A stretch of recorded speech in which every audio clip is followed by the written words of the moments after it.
The Ensombl Advice South Africa podcast is intended for professional financial advisors. All discussion is limited to publicly available information and should not be interpreted as legal, professional, or financial advice. Ensombl Advice is not a licensed financial services provider and does not provide financial services. Before making investment decisions, you should obtain financial advice from a qualified financial advisor.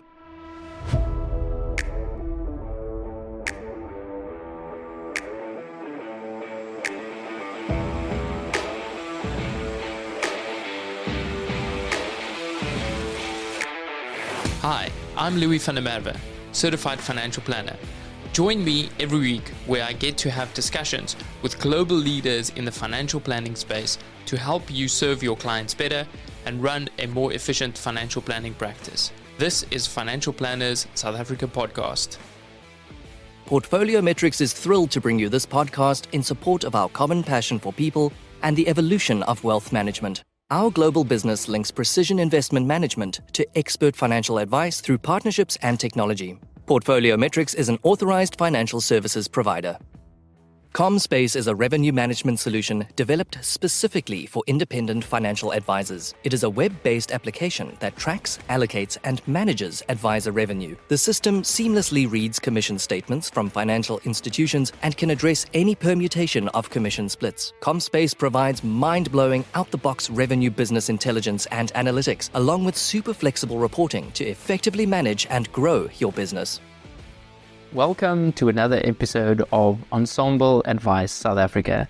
Today I have with me in the studio Jason Bernic, and Jason has a very interesting title. We're not going to go with the official version, but I think a creative at heart when I look at the element coaching, consulting, and cartooning. Jason, thank you so much for joining me today, and I really look forward to unpacking everything it has within your title. Hey, Louis, thanks for having me. Really excited to be here. Jason, you started out in this profession around 2003, if I remember correctly, with Momentum. Give us a little bit of that backstory of how you found yourself in financial services. Yeah, it was even before Momentum, it was Sage. So you're right in the year 2003, but I joined Sage Life, and I tell the story often. I had 2 weeks of product training, and then I was let loose unto the world of financial planning, having to go and find my own clients, and in those days sell them some sort of product. And at the end of that month, I owed Sage 450 Rand for parking because I hadn't, in inverted commas, written any policies. So what led me to it was probably a bunch of trials and tribulations. I had a background in both finance and marketing. I worked in the ad world for some time. I left that. I dabbled in my own business. My partner cheated on me, my business partner. Had some other stuff going on, and we had a big fight, and I was wondering what I could do. And like so many financial advisors that end up in the industry, one or two conversations led me in that direction. My dad had been in it for some time, and there was an opportunity to join his branch, which was a high-performing branch. We can talk about what that actually means.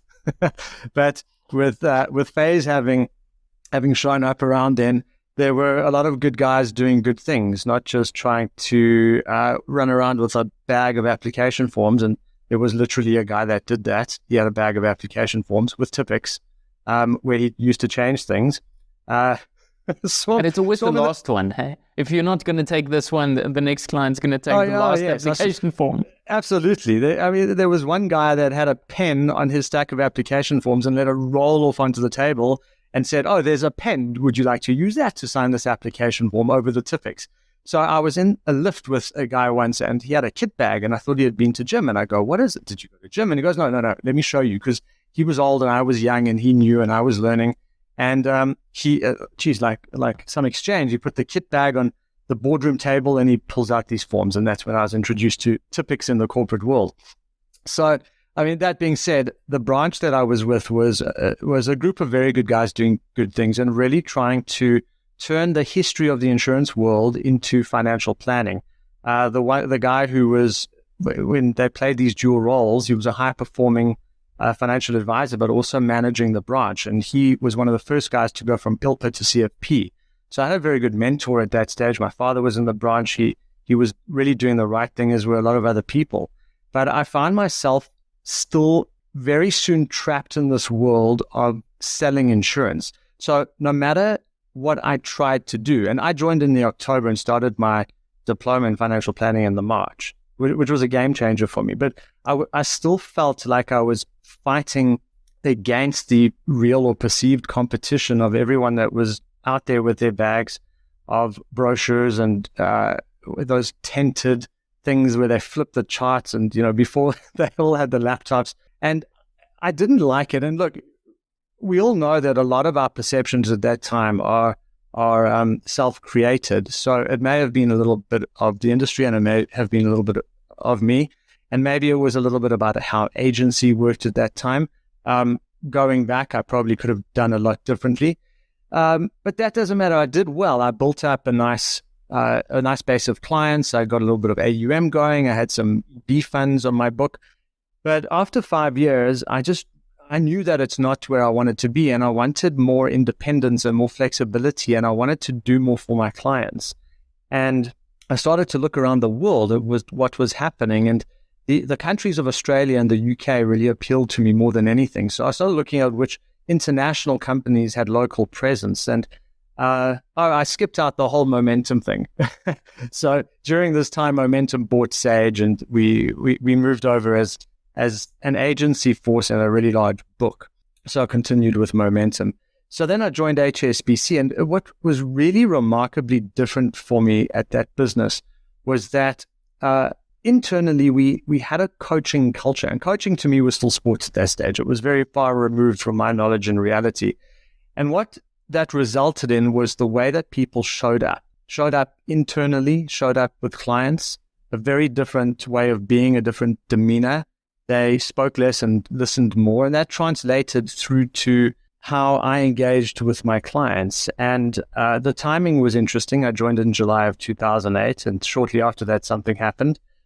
For us working in the high net worth space, it was opportunistic, and I was very fortunate in that I went from probably I could describe myself as not an incredibly confident salesperson, a technically sound financial planner, but at Sage and Momentum, I struggled to form and create new relationships. When I did, they were really powerful, and the value delivered into them was good as well. But that new business generation was difficult for me. I wasn't a natural born salesman. As much as I straddle extroversion and introversion, I wasn't one to go out there and just create conversations from nothing. But that all changed at HSBC because we had a particular model where we had a business development lead, and then we had relationship management from the banking perspective, which then fed into wealth management where I sat. So it was nicely set up for us, but we weren't licensed in South Africa. So we still had to do a lot of work ourselves without relying on business development because the limitations were huge. But because of the professional orientation of the business and how they groomed us in the way that we were, I found other ways of doing it. Also this coaching culture that they created had us approach everything really, really differently. And that's where I learned to really build business, form new relationships, and serve those relationships to the extent that, and I'm only giving you the numbers because it becomes relevant to what I do today, to the extent that I was building an AUM book at 100 million Rand a year. And that was even good on an international basis. Not as good as my counterparts in Hong Kong, Singapore, London, and Dubai, because they had access to way more real money, and their average deal size was 3 times bigger. But nevertheless, we did very well. We weren't only riding the back of the recovery of the market, we were really developing a valuable new business with good clients, expats in South Africa and South Africans and secondment around the world. So that's really my financial planning journey. Can we pause there a little bit? I want to chat about that coach training. Did it include formal coach training, or if I'm sensing it's more, this is the way we do things at HSBC at that point at least? there was no formal training. I had a manager in the banking area of the business that was a qualified coach, a life coach, an NLP practitioner. And I spent a lot of time with them asking questions, learning about a coaching way of being. And then after that, I went to a boutique asset management business, which had a consultancy function into independent financial planning businesses, all of which you're familiar with. And it's that business that sent us on courses. And that's when I learned to be a coach. But there were coaches at HSBC at very high levels. And that the way that they showed up really created this culture which cascaded down to the rest of the business. And we all felt it. So it seems true that saying of people don't leave a business, they leave a manager. And in this case, you were exposed to this different way of managing. Yes, and it wasn't just that. It was also the fact that micromanagement out of South Africa is very different to how we see it. We don't like it here, and everything's micromanagement. If you talk to me, you're micromanaging. In the rest of the world, they seem to call it management. So I experienced this thing truly called micromanagement, which that we in South Africa might call micromanagement. To me, it's just an incredible, tough sales function. Although we were doing financial planning and the client was at the center of everything, we had incredibly challenging goals to the extent that we would sit every single morning, very early in the morning, as a team, and we would look at what's going on, what we need to be going on, where we are relative to that, where the gap is. So here's an example of the kind of conversations we would have. Yesterday, you said that you were seeing 5 potential clients for first meetings. How did that go? I saw 4. What happened to the 5th one? His wife died. So how are you making up for it? So it was tough. It was tough. I used to describe it as, what was that movie with, I'm forgetting his name, The Boiler Room. I used to describe it as The Boiler Room, more legal than that movie, but we were under a lot of pressure to perform. The thing is, though, we had managers showing up in meetings with us, and we had a very specific way of interacting and engaging with clients that was fully in service to those clients. So we had to marry the need to hit the goals with the need to serve the clients, to the extent that if we didn't, and I know it's a qualitative measure, but there were people that reviewed documents, sat in meetings, listened to phone calls.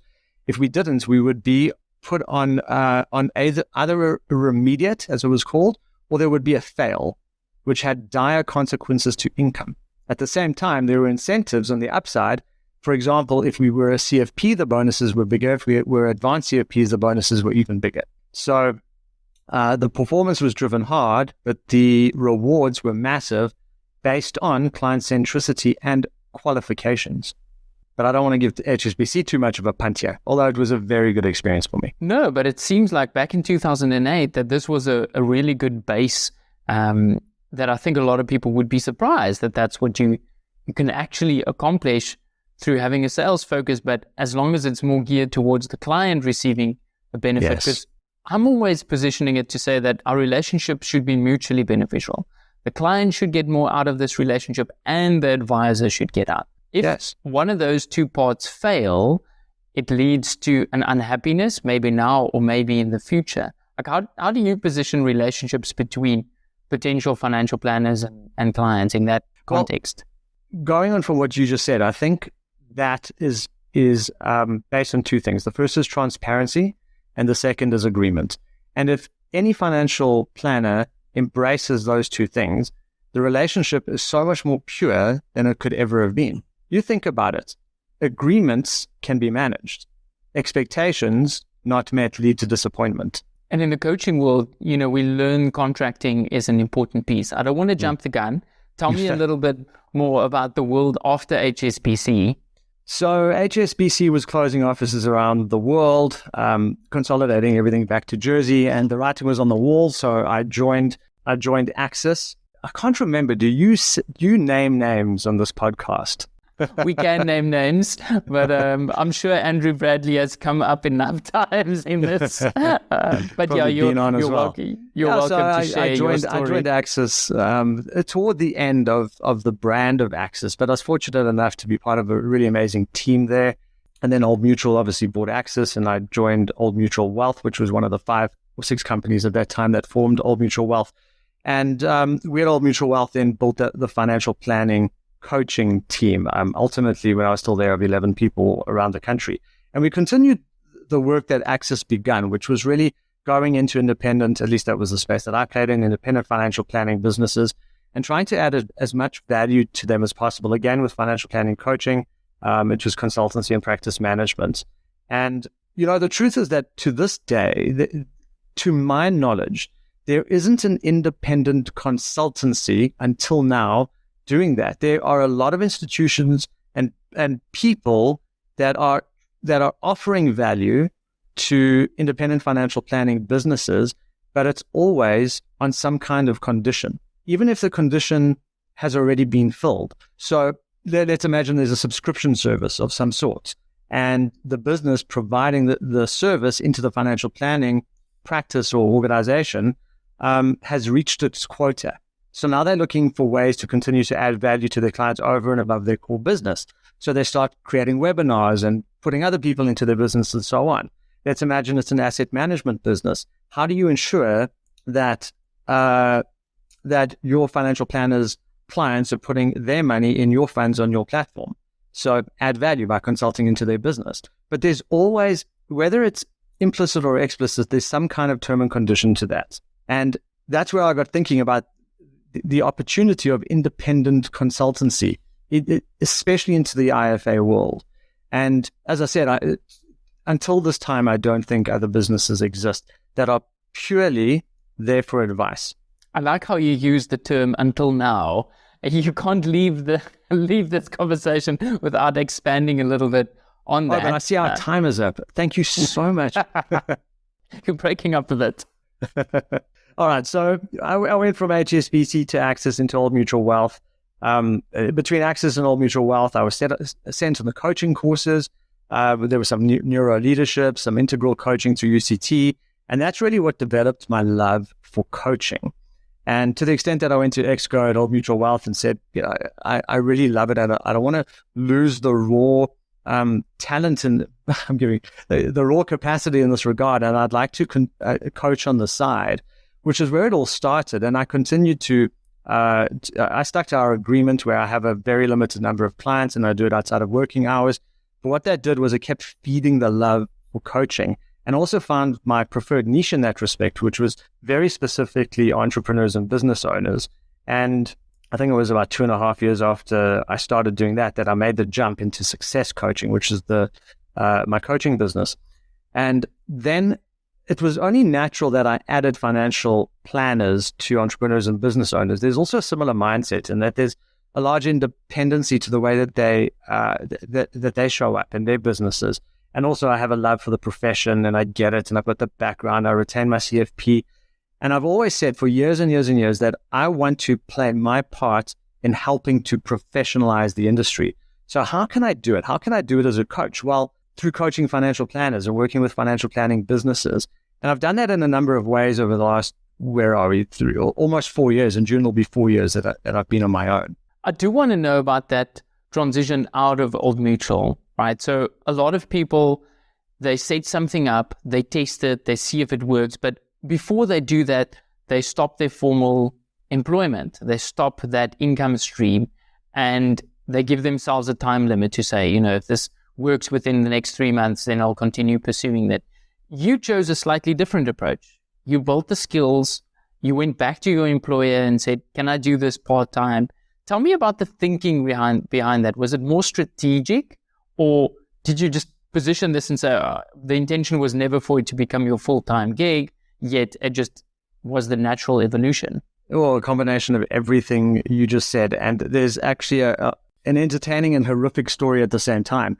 So I gave myself 7 months. So I went to Exco and I got permission to do this, and my love for it continued to kind of grow. And at some point, I realized that I would want to leave employment and start my own thing.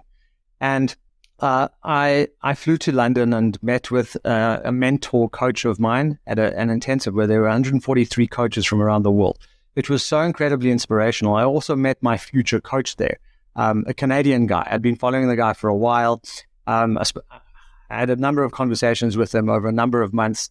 To learn that even though he says dollars and he lives in Canada, he was still charging American dollars, which I think was sneaky. But I started working with him, and I had a 7-month plan to leave. I don't know if I told the company that, but I had a 7-month plan to be ready to jump ship. And it was, Louis, the perfect plan. Everything was laid out. Everything, except for one thing. I still had a full-time job to deliver on. What did Mike Tyson say? Everyone has a plan until you get punched in the face. Yeah, well, and was this a time when you had a significant other, you had other responsibilities, or was it just mutual and coaching? I was married. I had, at that time, 3-year-old twin boys that were quite demanding. There was a lot going on. Because of the twins, I had lost so much sleep. I was going through ill health. It was mad. And I had so much focus on delivering on my employment job that my commitment to that job was primary. The establishment of the sideline business was secondary. But now with the perfect plan, I had to continue with the primary focus. Anyway, it all worked out okay. The result was that I jumped ship and I didn't land in exactly the way that I wanted to, where I wanted to. That being said, I established a business. I think I had 4 clients when I left, just, four clients, but I'd been in conversation with a few. So I activated a pipeline. I had been holding this pipeline and being in conversation. I activated that pipeline, and I'd actually built up significantly quickly, just with a little bit of fear, because a few of the, for example, group coaching sessions, I have these themed coaching circles. I wasn't ready for them. I wasn't ready, and I didn't have the time. So I built up to financially a point that was acceptable in a very short time, and then COVID hit. But, I dealt with 2008, so I could deal with something else. So in 2008, there was an opportunity to have deep conversations with people that understood money and were liquid. In 2020, there was an opportunity to go from 50%. Unfortunately, I was 50% virtual at that time to 100% virtual and do different things. So one of the ideas I had when I started success coaching was this brand of mine, Insane Prospecting, was to launch the bootcamp. That's how Insane Prospecting began, with a bootcamp. And I launched it in August in Johannesburg and October in Cape Town. I think that's what it is. And I went to PE and Durban as well. And the next one was scheduled for March 2020. And then it was announced that COVID, that lockdowns were landing, and that was canceled. But then I started the webinar, which continues to this day. And I still remember in the marketing / just going all over social media and saying that this webinar is starting, it was a once-off. I was saying, my words were something along the lines of, for those financial advisors who wish to continue prospecting, but whose potential clients are social distancing, this webinar is for you. It's a once-off. And here we are 4 years later, 3 years later. 3 years later, the webinar continues. I think there was a 7-month sabbatical. But it also gave me the opportunity to do what I wanted to do, which was take the idea of the webinar and turn it into an online course, which is, to my mind, to my knowledge, the only existing, exclusively developed online course for financial advisors in the prospecting space in the English-speaking world. It took me 7 months, and I had to go buy lights and things when shops were still very restrictive. Sneaking in.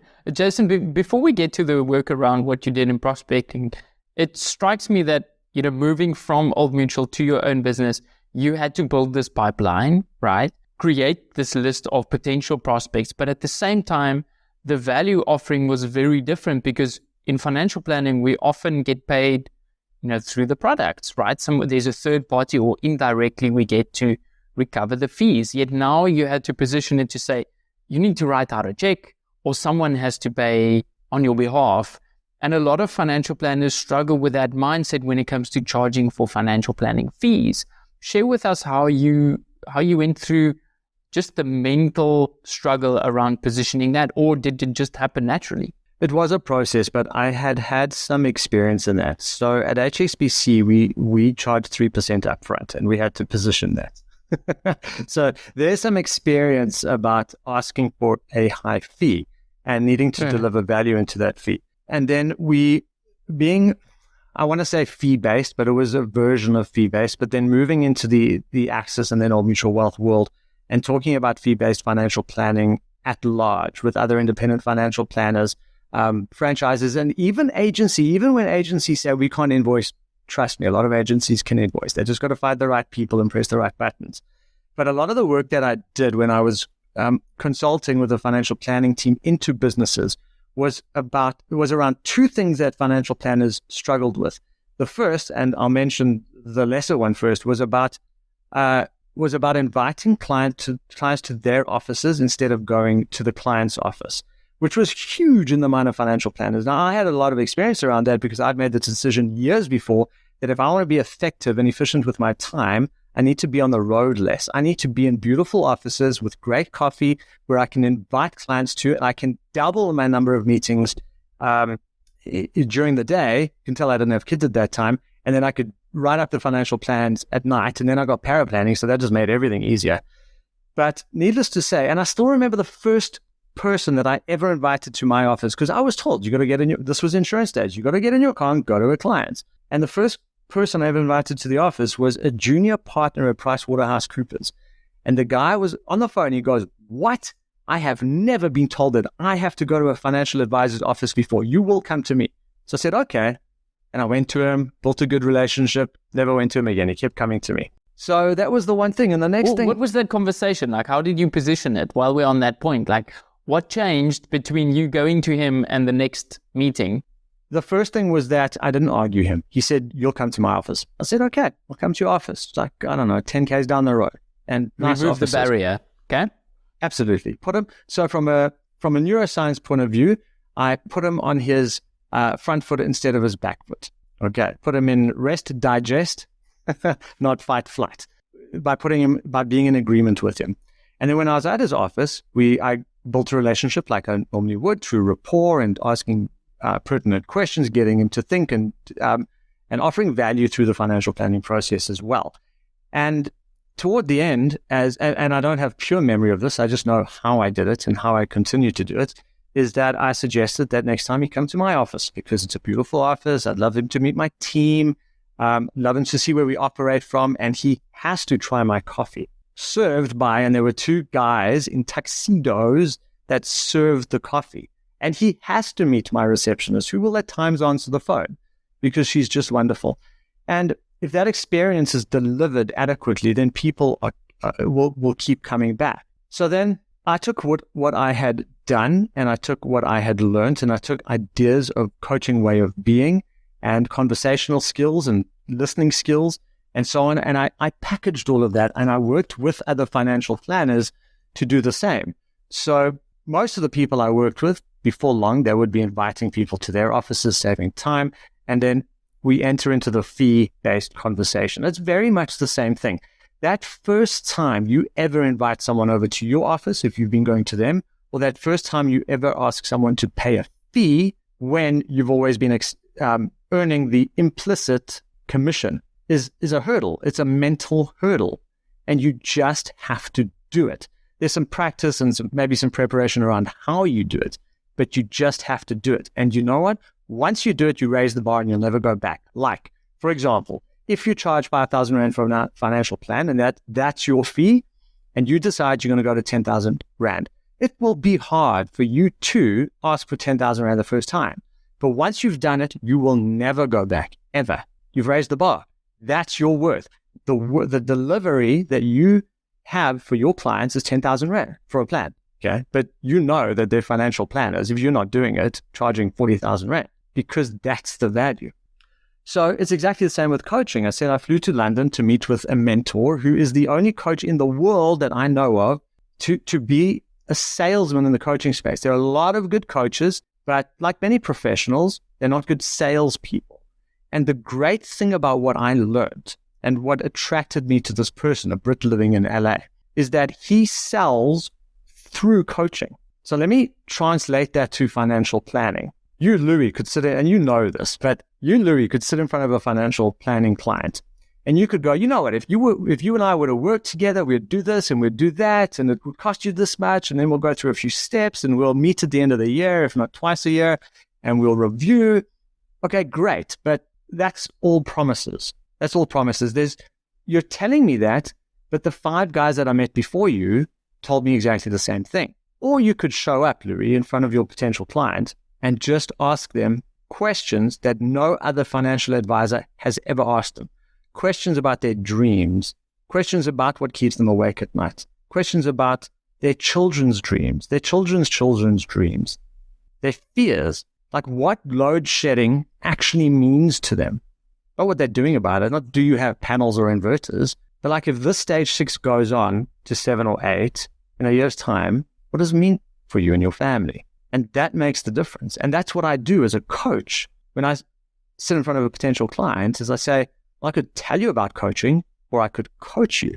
And if I coach them, they receive a particular experience. If I'm good, and I think I am, they'll have insights within that experience.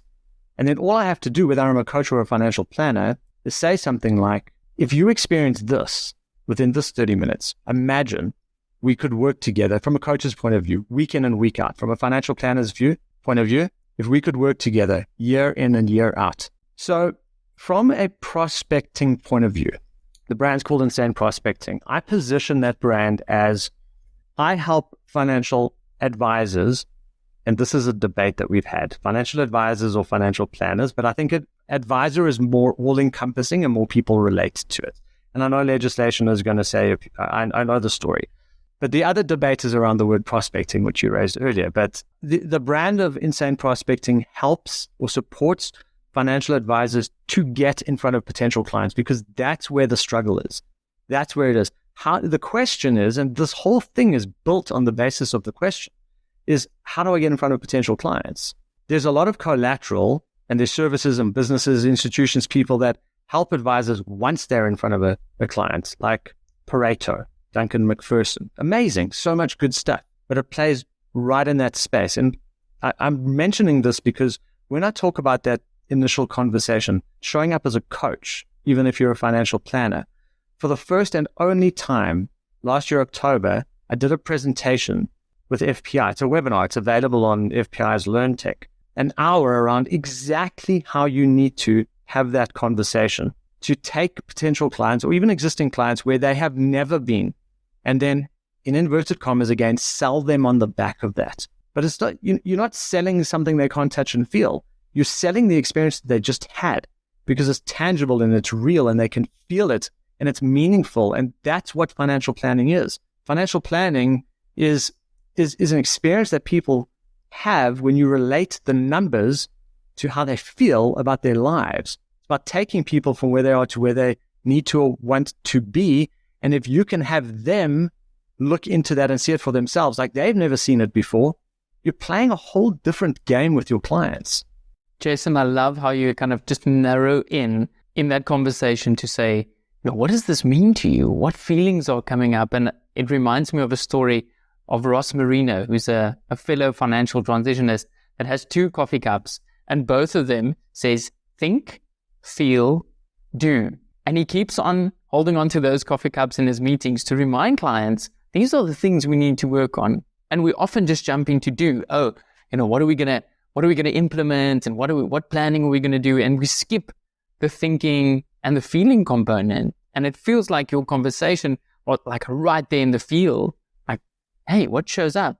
Are people surprised by the types of conversations, or is it now getting to a stage where, hey, this is what I'm expecting? Like, a lot of financial planners have had some coach training. They're becoming more aware of emotions, and the conversations lead more to transformational than transactional. Like, is this still so foreign that so few people are doing it that people are saying, oh, wow, I didn't even think of that? Yeah, in the coaching world, I don't think that it's foreign. I think it's probably a relief. Like, I found the person that I'm looking for.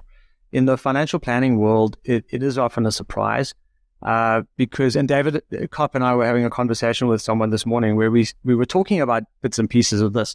And we said, if you show up in front of your clients like this, you are in the top 1 percentile of financial planners without a shadow of a doubt. So it is still, unfortunately, a surprise to a lot of clients, but it's a relief of a surprise because everyone's had a financial advisor, right? Everyone.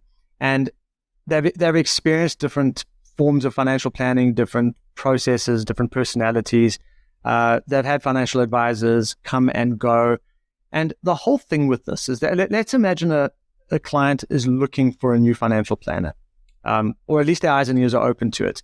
And they could be lining up 3, or they could have, and they meet with you, Louis, and they've got 2 coming up. And what they want to experience is that once they've met with you, they're not even hearing a word that the next one's saying, because you blew them away, because you cared so much about their future, not only financial well-being, but their future well-being. And if they had met with 2 already, and now they meet with you, they should be feeling that they shouldn't even remember what the other 2 were talking about. They should walk away from that going, I actually don't even remember the names of those 2 other guys. I'm going to work with Louis, because it is so powerful. But unfortunately, there are a number of things that are getting in the way of all financial advisors showing up with more of a coaching way of being. And honestly, a lot of it is institutional. A lot of it is legacy. A lot of it is financial. Some of it is greed. And a lot of it is leadership. So unfortunately, in my opinion, too much of the industry is still old school insurance based. And the industry is attracting young, unqualified advisors to tick boxes and teaching them about product. And if you have a look at the education within institutions, they talk about advice learning, but there's way more product learning. And we're not building the pool of specialists at the rates that we need to. And often when we do, we lose a lot of them to the industry. What we're talking about here, this behavioral coaching way of being, is the next level. You need to be, in my opinion, you need to be a qualified financial planner, ideally a certified financial planner professional. You need to have some experience. You need to have developed a skill. You need to have experienced some success, either own or be in a business that's doing okay. And then you start to bolt on the additional learning. Coaching courses are not cheap. Coaching courses are a lot of work on self as well, because you face up against yourself. You challenge your way of thinking, your belief systems. It's hard. And then you still have to go and do this with your clients. So there are things getting in the way of every financial advisor adopting this way of being and showing up coach-like. But we are seeing some really good courses out there. We are seeing many businesses that are changing the way that they do things. They're reviewing, or if it's new business, creating a philosophy that is more client-first or client-centric. Systems that support the business and support the clients. Processes that help them with efficiency and carve out time so that they can do what they need to do, which is being in front of clients. So there are what I always describe it as pockets of excellence. And these pockets, in my opinion, are getting bigger, and they're more pockets. But we have a long way to go. What I love is that so many of these financial planners like you and your business and similar are putting so much time and effort into their contributions to the industry. And I think as it grows and we've got more people and more businesses contributing in these ways, we'll get to a point where we will experience the professional growth to be exponential, hopefully sooner rather than later. Jason, I can't agree more with you that specifically that leadership piece. And I want to know, like, which industries do you look at to inspire the changes that you're seeing? Like, apart from coaching, which industries do you look at and say, hey, we can, as financial planners, we can learn, and we can take some of that they're doing and we can apply it to what we're doing? The first thing that comes to mind is digital marketing, because I had a look at how digital marketing embraced, pivoted, drove forward in COVID. I know it was an opportunity for the industry, but it was really inspiring the way they often did things. And it's not everyone, not everyone embraced that. I've got a very large digital marketing client, and to the extent that they're opening in Europe, they've got international brands now, and I work with their leadership team as well as their second tier leadership team. And it is hard to limit it to an industry like that, but I think that digital marketing came to mind off the cuff because those that did well saw opportunity, assuming they took an entrepreneurial kind of approach to it, and they embraced it.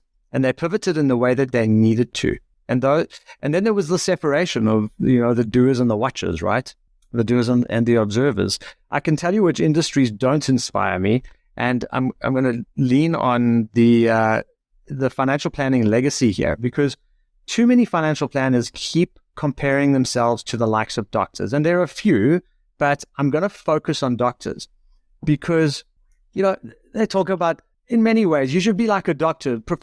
They may even say a doctor never goes to your house. They don't do house calls anymore. Be professional like a doctor.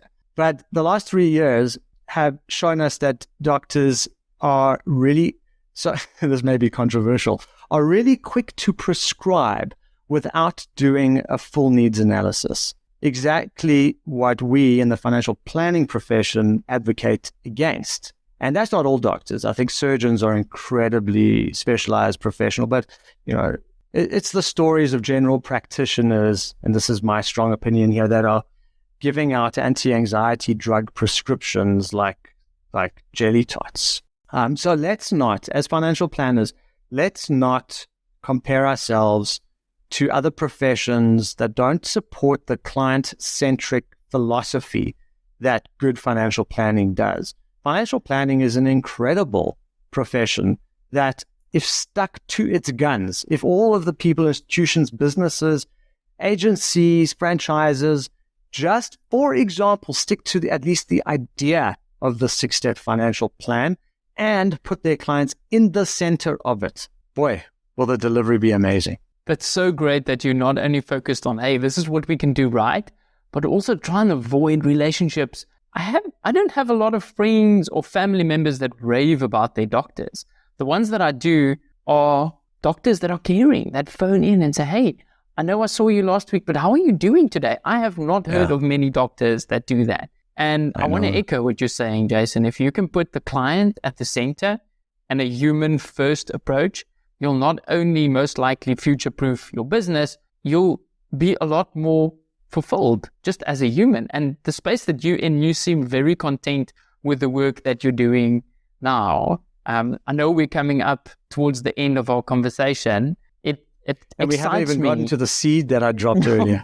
We haven't even gotten into that. Do you want to expand a bit on that, or should we leave that for episode 2? Very briefly, David Kopp and I soft launched FI Consult. It stands for Financial Institution Consulting in March, and we'll officially launch it in April.